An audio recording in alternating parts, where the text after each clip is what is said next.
Hello.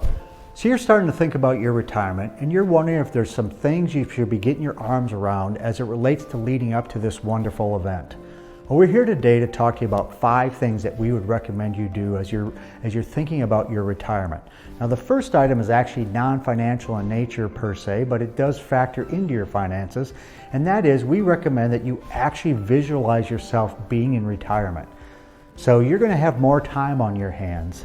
And so you need to understand, what are you going to be spending your time doing? Are you going to be spending more time with your grandkids or going on vacations, traveling internationally? Are you going to join a golf club? Are you going to be spending your winters as a snowbird down south? Or are you going to be doing more volunteer work?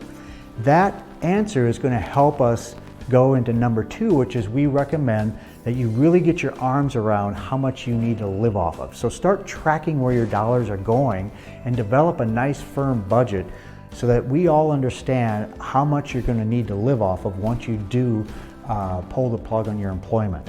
Now, the third item is we recommend that you hoard cash, that you build up some cash reserves, hopefully up to 2 to 3 years worth of living expenses, such that it gives you pillow power.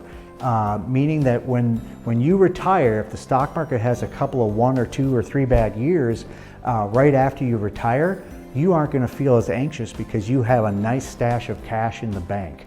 So definitely think about hoarding cash and building that cash reserve up leading up to your retirement.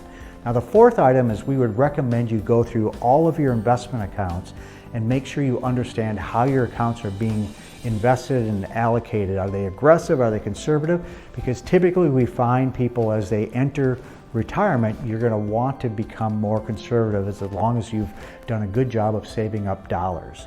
And then the fifth and final item is we would say to sit down and take the time to develop a retirement distribution schedule.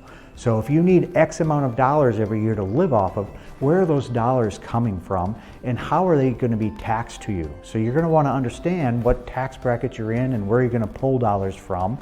And you need to understand that potentially, depending upon how much you spend or where your dollars are coming from, that up to 85% of your Social Security may be taxable to you. So you're going to want to understand, what tax bracket am I going to be in and where are the dollars coming from?